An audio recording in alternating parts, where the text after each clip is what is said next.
নমস্কার, আমি দিদির ইচ্ছে থেকে দিদি আবারও চলে এলাম তোমাদের সামনে নতুন আরও একটি ভিডিও নিয়ে। আশা করছি তোমরা সবাই খুব ভালো আছো, আমরাও ভালো আছি। তো চলো আজকে এই কুচবিহার পর্ব শেষ করব। আমরা বোনের বাড়ি থেকে রওনা দিয়ে আমাদের বালুরঘাট বাড়িতে পৌঁছে গেলাম। সেই ভিডিও নিয়ে আজকে তোমাদের সামনে আমি থাকছি।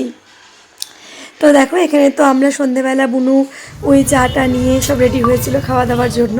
তারপরে খাওয়া দাওয়া কমপ্লিট করে বুনুর বাড়ি থেকে বেরিয়ে আমরা বাস স্ট্যান্ডে চলে আসলাম, স্টেট বাস স্ট্যান্ডে। ওর বাড়ির একদম সামনেই স্টেট ট্রান্সপোর্ট। তো ওখান থেকে আমরা বাস ধরলাম। তবে আমরা স্টেটে আসিনি, আমরা পিয়াদিয়াতে এসেছিলাম। যাই হোক, তারপর তো বাসে উঠে গেলাম। আর বাসে উঠতে না উঠতেই কিন্তু বৃষ্টি শুরু হয়ে গেছে। দেখো তোমরা বুঝতে পারবে হয়তো বৃষ্টি পড়ছে। তো এই বৃষ্টির মধ্যে দিয়ে এসে মাঝখানে চোখটা লেগে গেছিলো। তারপরে আমরা একটু ডালখোলাতে নেমেছিলাম, কারণ ওখানে রাত্রেবেলা আমরা খাবারটা সেরে নিয়েছিলাম। বুনুর বাড়ি থেকে আমরা প্রায় 6:30 কি 7টার মধ্যে বেরিয়ে গেছি।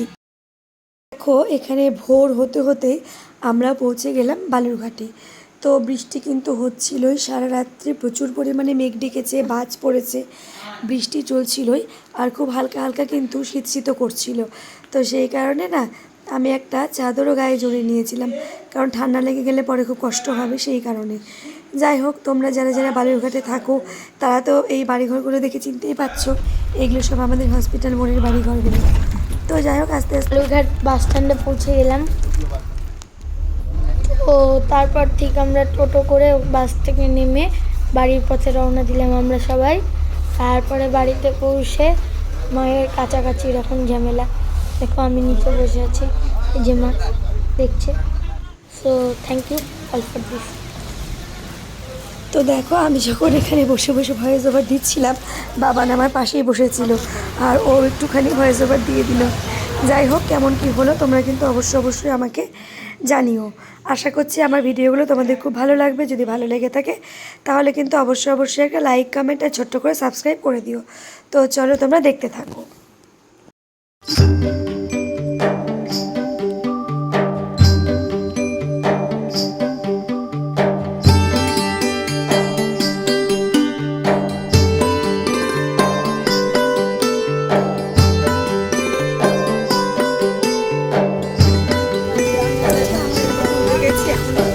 বাড়িতে যাচ্ছি সকালবেলা, সানডে আছে।